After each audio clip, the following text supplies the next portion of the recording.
to the last lecture of the matrix, which is the chapter 3rd of the class 12th. Okay, इसमें हम क्या पढ़ेंगे, elementary operation on a matrix. Sir last में हमने क्या पढ़ा था, लास्ट में हमने पढ़ा था कि how to transpose a matrix. बस in this lecture we will discuss about the elementary operations, means that प्रारंभिक संक्रियाएं। ओके, तो देखो प्रारंभिक संक्रियाएं 6 प्रकार की होती हैं। कितने प्रकार की होती हैं? 6 प्रकार की होती है। किसी आव्यूह पर 6 प्रकार की संक्रियाएं किए जाते हैं, जिनमें से 3 पंक्ति पर तथा 3 स्तंभ पर होती हैं। ठीक है, तो सेम जो पंक्ति पर होती हैं वही सेम किस पे होती हैं, स्तंभ पर होती हैं। एज लाइक जैसे कि हमारे प्रारंभिक संख्याएं जो 3 पंक्तियों पर आधारित और स्तंभों पर आधारित, तो किन्हीं 2 पंक्ति का विनिमय किया जा सकता है। विनिमय मतलब जैसे मान लिया हमारे पास ये क्या कहते हैं, एक आव्यूह है 3 5 6 7 8 9 1 3 4। ओके, ये हमारे पास मैट्रिक्स है। अब हम ये चाहते हैं कि ये जो R2 है ये R1 जगह पे आ जाए और R1 R2 जगह पे आ जाए। तो यहाँ क्या करेंगे, R1 को चेंज कर देंगे, इंटरचेंज कर देंगे किससे, R2 से। तो ये पहला पंक्ति पर आधारित क्या है कि किन्हीं 2 पंक्ति का विनिमय हम कर सकते हैं। ठीक है, ये हमारी पहली संक्रिया है पंक्ति पर। ठीक है, तो क्या करेंगे, चेंज होने के बाद क्या आएगी, 7 8 9 3 5 6 1 3 4। ओके, ये प्रारंभिक संक्रिया है। ओके, सेम इसी प्रकार स्तंभ पे होता है, किन्हीं 2 स्तंभ का हम विनिमय कर सकते हैं, स्तंभ पे आधारित। ओके, एक चीज़ ध्यान देना, ये जो आव्यूह है और ये आव्यूह जब हम विनिमय करेंगे तो ये दोनों इक्विवेलेंट तो होंगे। इक्विवेलेंट क्या होता है कि इनका जो वैल्यू है वो एक, देखो ये भी 3x3 का है और ये भी 3x3 का है, यानी क्या ये इक्विवेलेंट है पर इक्वल नहीं होंगे। ठीक है, इनकी जो वैल्यू होंगे वो इक्वल नहीं होंगे, बट ये दोनों क्या होंगे, एक दूसरे से इक्विवेलेंट होंगे। It is clear.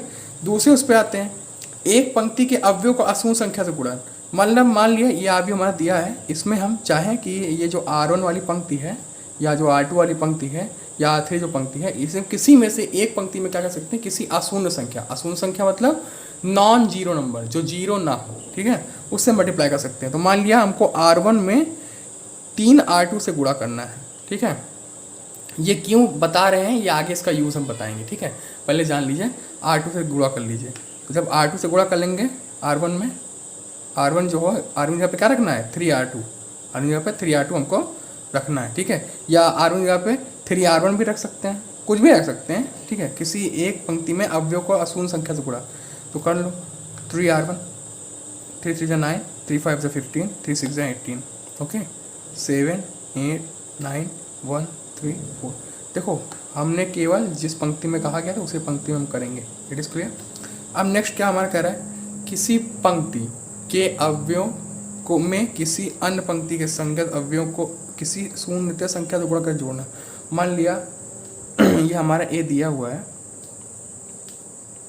3 5 6 7 8 9 1 3 4, ये हमारा दिया हुआ है। मान लिया हमको इसमें किसी नंबर से गुणा करके इसमें इसको जोड़ना है इसमें, तो क्या कर सकते हैं, R1 यहाँ पर रखेंगे।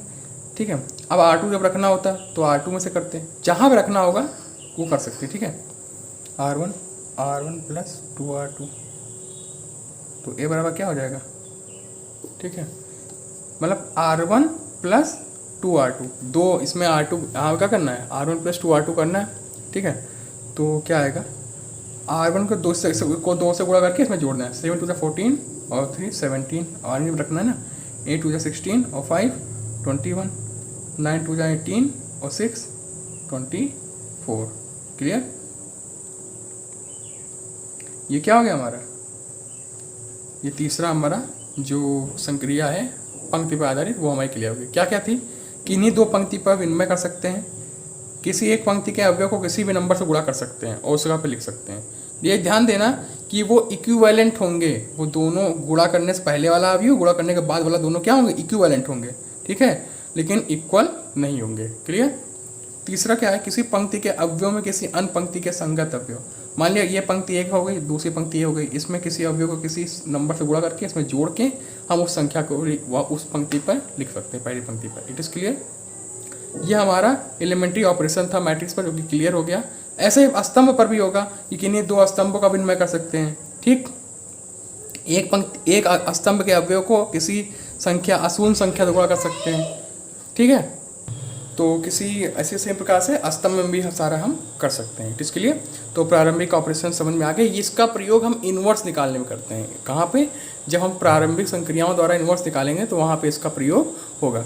अब हम आगे पढ़ते हैं व्युत्क्रमणीय आव्यूह, वही इन्वर्स, इन्वर्टिबल मैट्रिक्स क्या होता है। ठीक है, इसके नेक्स्ट टॉपिक क्या है हमारा? Invertible matrix. अभी तो हमने एलिमेंट्री ऑपरेशन पढ़ लिया मैट्रिक्स पर क्या होता है। किसी दो पंक्ति को चेंज कर सकते हैं आपस में, किन्हीं एक पंक्ति में किसी नंबर से गुणा करके उसके आप लिख सकते हैं, किसी एक पंक्ति को किसी दूसरे पंक्ति से गुणा करके उसको जोड़ के उसके आप लिख सकते हैं। It is clear. अब हम आते हैं इन्वर्टिबल मैट्रिक्स यानी व्युत्क्रमणीय आव्यूह क्या होता है। ठीक है, अब नेक्स्ट टॉपिक है हमारा, ये हमारा टॉपिक सेकेंड जो इसका टॉपिक है ये क्या है कि इन्वर्टिबल आव्यूह क्या होता है, यानी कि व्युत्क्रमणीय आव्यूह होता क्या है। तो मान लिया n क्रम का वर्ग आव्यूह a है, व्युत्क्रमणीय आव्यूह तब कहलाता है जब n क्रम का वर्ग आव्यूह b इस प्रकार हो कि ab जब उन दोनों को गुणा करें। मान लिया कि एक आव्यूह है, अच्छा n क्रम का क्यों कह दिया यहाँ पे? क्योंकि वर्ग आव्यूह है। तो वर्ग आव्यूह में क्या होता है? दोनों क्रम जो होते हैं यानी number of row number of column equal होते हैं, इसलिए यहाँ पे एक दर्शाया गया। ठीक है, n क्रम का वर्ग आव्यूह a व्युत्क्रमणीय आव्यूह तब कहलाता है जब कोई n क्रम का वर्ग आव्यूह b इस प्रकार हो कि जब ab यानी उन दोनों गुणा करें, चाहे ab गुणा करें चाहे ba गुणा करें, तो हमको क्या मिले? आइडेंटिटी मैट्रिक्स मिले। इट इज़ क्लियर, उसी क्रम का।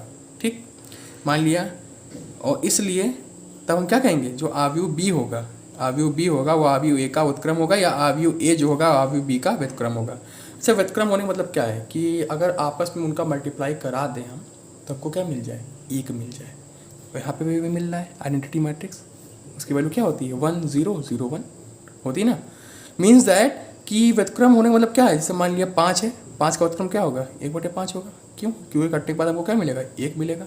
मिलेगा ना, ये तो नॉर्मल मैथमेटिक्स अर्थमेटिक में होती है। तो यहाँ पे हम जो पढ़ रहे हैं इसमें क्या होगा कि मान लिया a बराबर, एग्जाम्पल देकर समझाते हैं। मान लिया a बराबर दिया हुआ है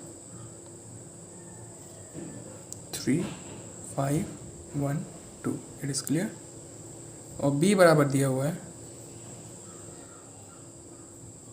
2 -5 -1 एंड 3। अब यहाँ क्या चेक करना है हमको कि क्या a b का इन्वर्टिबल है या b a का इन्वर्टिबल है। इसकी कंडीशन क्या होगी? क्योंकि जब इनका मल्टीप्लाई करेंगे दोनों का तो हमको क्या मिलेगा? आइडेंटिटी मैट्रिक्स मिलेगा। ठीक है, ये आइडेंटिटी मैट्रिक्स कंडीशन है कि दोनों का जब मल्टीपल होगा, दो आव्यूह का जब मल्टीपल होगा तो हमको क्या मिलेगा? आइडेंटिटी मैट्रिक्स मिलेगा, चाहे वो ए बी हो चाहे वो बी हो। क्यों? अच्छा, ए बी बी ए क्यों होगा? क्योंकि दोनों का जो ऑर्डर है वो क्या है? सेम ऑर्डर का है। और जब सेम ऑर्डर का है दोनों तो क्या होगा? मल्टीपल तो हो ही जाएगा ना। ठीक है, क्योंकि मल्टीपल कंडीशन आपको पता है। तो यहाँ पे ए बी निकालेंगे। ए बी क्या होगा? डायरेक्टली मल्टीप्लाई कर लो, फर्स्ट करो सेकेंड कॉलम, 3 2 6 प्लस 5 1 5 -5। ठीक है, प्लस माइनस माइनस हो गया ना, 3 -3 5 से 15 -15 और प्लस 5 3 से 15। क्लियर? 1 2 2 और प्लस 2 -2 हो गया, -5 और प्लस 2 3 6 प्लस 6 हो गया। अब जब इसको सॉल्व करोगे तो क्या मिलेगा हमको? यहाँ 1 मिला, यहाँ 0 मिला, यहाँ 0 मिला, यहाँ 1 मिला। यानी क्या है? ये जो a है वो b का इन्वर्टिबल है, या b जो है वो a का इन्वर्टिबल है कि नहीं? क्योंकि हमको क्या मिल रहा है? यहाँ पे आइडेंटिटी मिल रहा है ना। आइडेंटिटी की कंडीशन क्या है कि a b की जब मल्टीप्लाई करें तो आपको क्या मिले? i मिले, आइडेंटिटी मैट्रिक्स मिले। ठीक है, ये इन्वर्टिबल की कंडीशन है। ये कंडीशन याद रखना, क्योंकि अभी आगे जो इससे रिलेटेड थ्योरम्स है उसमें हम इसको सॉल्व करेंगे। ओके, अब बी ए चेक कर लेते हैं। इसका फर्स्ट रो ले लें और इसका कॉलम ले लें। तो लिख लेते हैं पहले बी को आगे लिख लेते हैं। बी क्या है? 2 -5 -1 3 और ए क्या है? 3 5 1 2। After multiplying this 2 3 6 -5 1 5 -5 2 5 10 -5 2 10 1 3 3 -3 3 1 3 +3।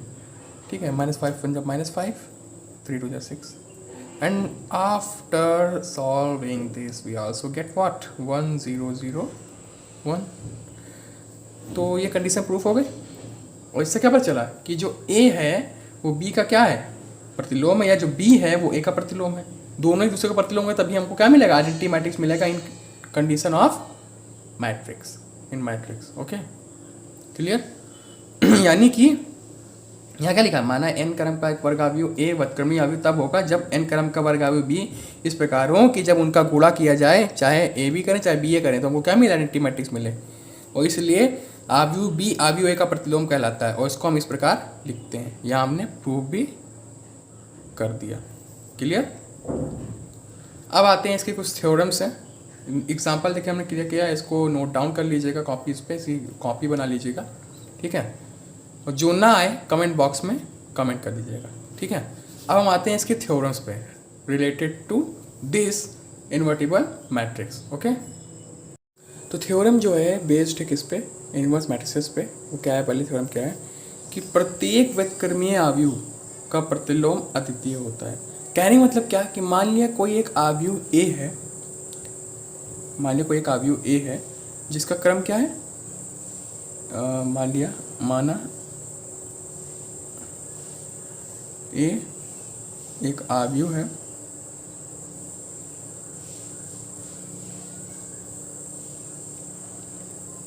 जिसका क्रम n है। n क्यों, हमने बताया था कि जो व्युत्क्रम निकलता है किस अवयव का निकलता है, वर्ग अवयव का निकलता है। इसलिए हम कोई एक मान लेंगे। अब एक क्यों मान रहे हैं, क्योंकि हमको पता होता है ना कि जो ऑर्डर होता है वो m=n होता है, चाहे m लिख दो चाहे n लिख दो बराबर, ठीक है। कहने का मतलब क्या है कि एक अवयव a है, ठीक है, अवयव a है, एक अवयव a है, ठीक है, जिसका हमको जब प्रतिलोम निकालना है तो वो क्या होगा, अद्वितीय होगा। अद्वितीय मतलब क्या कि वो चाहे a का b से निकालो चाहे b का a का c से निकालो, तो जो हमको प्रतिलोम मिलेगा, इनवर्स मिलेगा, वो क्या आएगा, एक जैसा आएगा, ठीक है। तो यह प्रूफ करते हैं इसको। और ऐसा कब होगा, कब इक्वल आएगा भाई, जब b=c होगा। होगा कि नहीं होगा, देखते हैं, चेक करते हैं, ठीक है। तो माना ए एक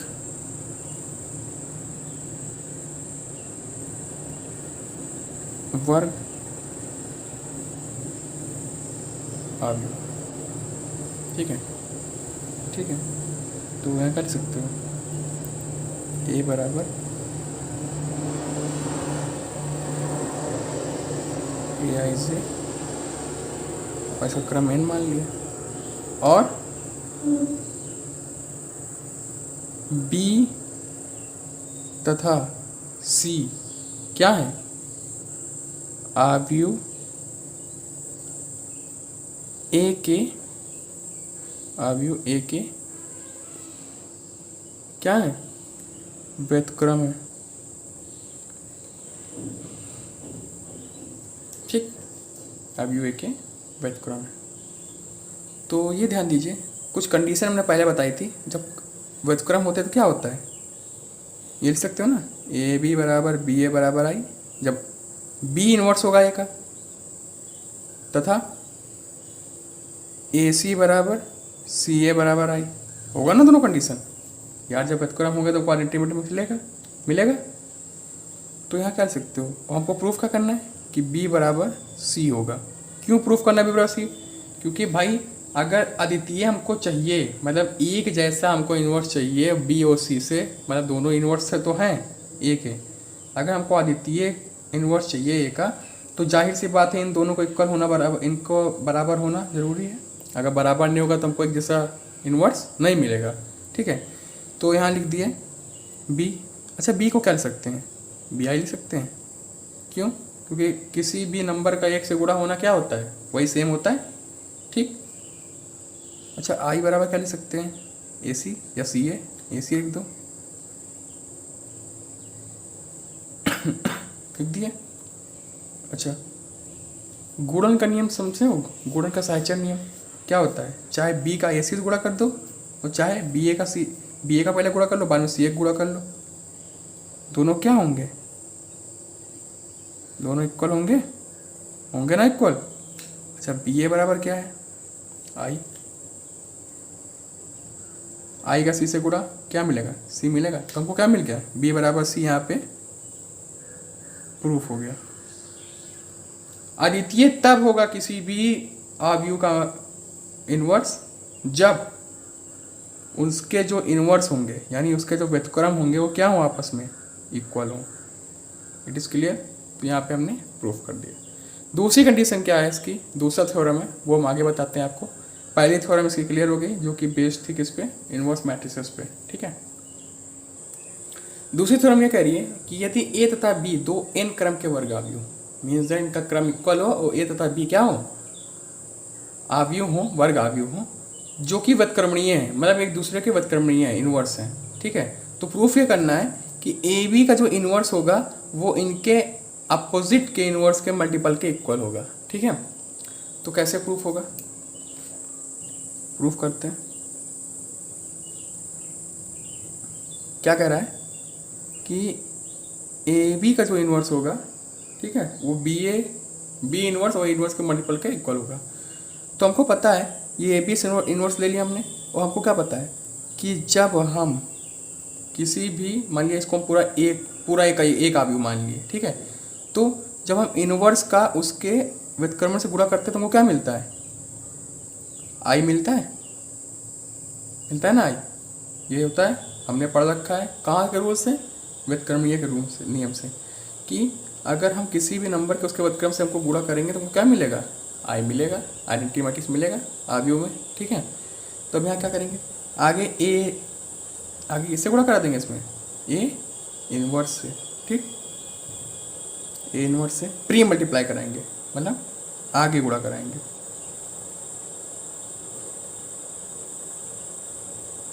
और जो काम इधर कर रहे हैं वही काम इधर करेंगे।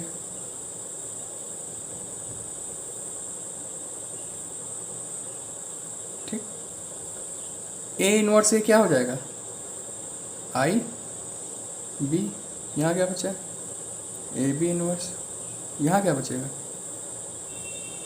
ए इनवर्स बचेगा ना। अब यहाँ क्या करेंगे, इसको बी ही मान लेते हैं। आई का बी से मल्टीप्लाई क्या यार, किसी भी नंबर किसी चीज़ से मल्टीप्लाई क्या आएगा, बी ही तो आएगा। किसी भी नंबर का अगर एक से गुणा करोगे क्या आएगा, वही तो आएगा। अब यहाँ फिर से अभी ए इनवर्स से किए थे, अब किसे करेंगे, बी इनवर्स से पुनः गुणा कराने पर, ठीक है। यानी क्या, पुनः बी इनवर्स से दोनों पक्षों में